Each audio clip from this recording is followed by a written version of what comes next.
Morning India. दोस्तों नमस्कार, मैं अंजलि आप सबके लिए एक प्यारी सी कहानी फिर से लेकर आई हूँ। आज की ये कहानी ना बहुत ही ज़्यादा इंटरेस्टिंग है और आपको ये कहानी सुनने में बहुत पसंद आएगी जब आपकी कानों तक पहुँचेगी।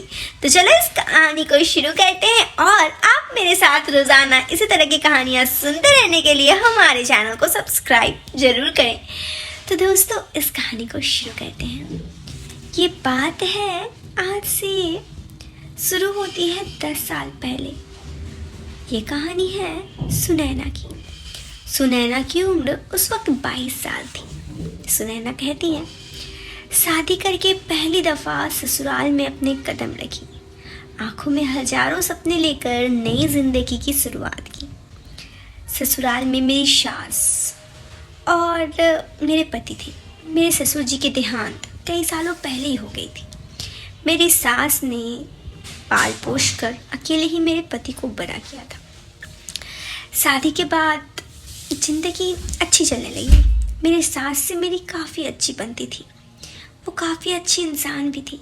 आज भी उनके बारे में याद करके अच्छा लगता है। ऐसे ही 1 साल बीत गए।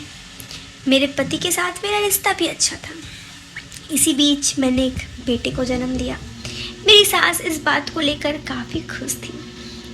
फिर अचानक से मेरी ज़िंदगी पलट गई। शादी के बाद मेरे पति जहाँ पर जिस शहर में मैं रहती थी, जिस गांव में, उससे 1 घंटा के दूर ही एक छोटे से शहर में जॉब करते थे। उनकी गवर्नमेंट जॉब थी, लेकिन अचानक उनकी तबादला हो गया। मुझे काफ़ी बुरा लगा। मेरी सास को मैं अकेले छोड़कर जा नहीं सकती। मेरा छोटा बाबू भी था। तो मेरे पति ने मुझे ये वादा किया कि हर शनिवार इतवार वो आ जाया करेंगे और फिर से ज़िंदगी चलने लगी। इधर मैं अकेले बोर होती थी। मेरी सास ने कहा, एक काम करो, तुम जाओ उस गांव के स्कूल में पढ़ाने चले जाओ। वहाँ पे शिक्षकों की ज़रूरत भी है, तुम्हारा भी वक्त कट जाएगा। मुझे ये बात अच्छी लगने लगी। अब मेरा मन भी थोड़ा लगने लगा। मेरे पति हर शनिवार इतवार को आते। इतने दिनों तक मैं अकेले ही रहती। फिर अचानक मेरी सास की मृत्यु हो गई। इस चीज़ ने मुझे काफ़ी तोड़ के रख दिया। लेकिन ज़िंदगी है ना, आगे बढ़ती रहती है। मेरी सास के सारे काम के बाद मेरे पति ने कहा मुझे कि मेरे साथ ही शहर ही चल लो, अकेले यहाँ रह के क्या करोगी। उनका कहना ठीक था, लेकिन इन बच्चों को अगर मैं यहाँ छोड़ के चली जाऊँ तो इस स्कूल में कौन पढ़ाएगा। ये सोचकर मैंने अपने पति से कहा कि मैं नहीं जा सकती।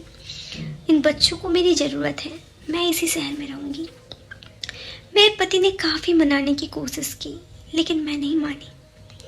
फिर मेरे पति इतवार को आते, अब शनिवार को नहीं आते। अब कभी कभी तो 15-20 दिन में आते। कभी कभी बुरा भी लगता, लेकिन इन बच्चों के बारे में सोचकर हंस बोल लिया करती। मेरा बेटा बड़ा हुआ और बड़े ही बाहर शहर में चला गया। अब अकेलापन ढलने लगा था मुझे। मेरे पति महीनों तक नहीं आते। कहने पे हमेशा कहते कि काम है काम है काम है। मुझे भी लगा बेचारे को मैंने बहुत तकलीफ दिया। एक बार स्कूल से मैंने 15 दिन की छुट्टी ली और मेरे पति को कहा कि शहर आ जाती हूँ।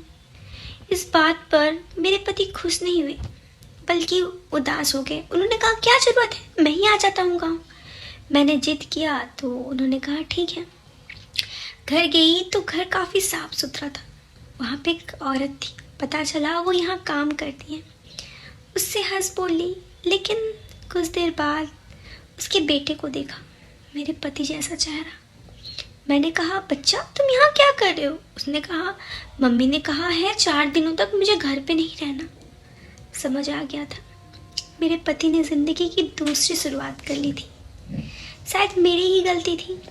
शायद मैंने कई बार अपने पति को मौका ही नहीं दिया मेरे पास आने का। उनको ज़िंदगी में अकेलापन खलने लगा। ऐसे में उनके ज़िंदगी में कोई आ गया, मैं अकेली ही रह गई। यूँ तो छुट्टी लेकर 15 दिनों के लिए गई थी, लेकिन उसी शाम वापस यही गांव आ गई। अब लगता है ज़िंदगी में आगे बढ़ते बढ़ते बहुत कुछ खो चुकी हैं। बस अभी भी उन पलों को जो मैंने अपने पति के साथ गुजारे थे सोचकर खुश हूँ।